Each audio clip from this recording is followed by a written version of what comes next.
Okay, so long overdue for a confession, and I think I have quite a few things that I actually do need to confess. Starting out though with like this morning. This has been a very emotional morning. I listened to the latest Ed Mylett episode, and his guest had a very inspirational story, amazing story. But there's something about listening to her story that it just triggered something in me, and I went on this insane, crazy trip of flashbacks of all the times in my life where I had to fight. I had to battle adversity and literally like fight for not just what I wanted, but it's not like my survival, but it kind of was my survival. So it took me back to a lot of different times in the Marine Corps and just how much adversity I faced and I overcame. So these are not events in my life. Sure, yeah, they certainly have shaped who I am, but they're not events in my life that I focus on. I'm over it, got past it, and I stood, I always stood up for myself. I always spoke out. It created adversity is really the key word here. Was a lot of adversity, a lot of overcoming discrimination and all the injuries that I went through and all the setbacks and overcoming all of those. So it was a really weird, not fun flashback on my life. So it made me cry. And I think it's tied to a few things. And this is why I say I'm long overdue for a confession, because I have been feeling stressed and my hair, my poor hair, suffers the most when I'm stressed. It falls out. So my hair's been falling out, and I know that I'm stressed when my hair is falling out. Now, however, I will say that although I am back to focusing a lot on the business, I'm maintaining the good habits that I have put in place for my health.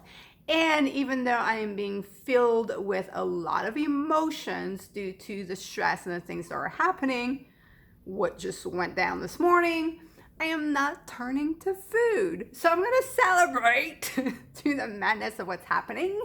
And I can kind of also explain a little bit of the madness. I am tracking my hormones, specifically estrogen and progesterone. I say those things, progesterone, very closely. And I am entering what will be the next 2 days my estrogen feeding days. So I've mentioned this on the channel before. I'm perimenopausal. I haven't had my period. This might be TMI, but I haven't had my period in months. So, and I deal with night sweats, which interrupts my sleep. So I bought a few days ago, I bought some Black Cohosh. I don't even know how you pronounce it. And I looked up today, like how much of this a person should take, and it was between 20 milligram and 120 milligram, and this is a 540 milligram.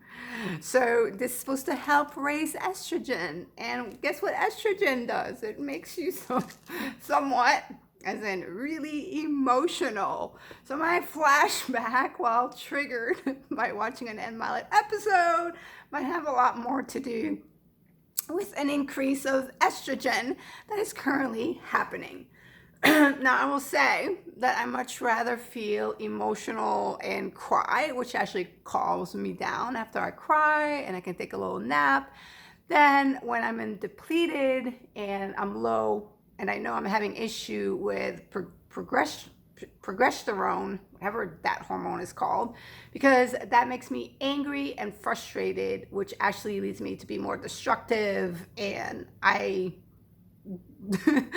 much be emotional crying, which is not something I do very often, than emotional with anger and frustration. Yeah. So crazy, but that is what is happening. I am fully aware, conscious of what's happening, what's driving it. So mixture of the hormones, the stress, the pressure that I feel. And so I can journal about it, meditate on it, and it's also a reminder to pray. So I haven't been praying as regularly or as intensely as usual, and I haven't been doing my gratitude exercises. So it's a reminder that I need to practice all of those things, because those are the things that keep me maximized, right? They keep me balanced and operating at optimal level. So there you go, my confession, which ends on a high note of, might have to cut back a little bit on this, perhaps, and ensure that I do everything that I'm supposed to do that I know is best for me. All right, so that is my second confession.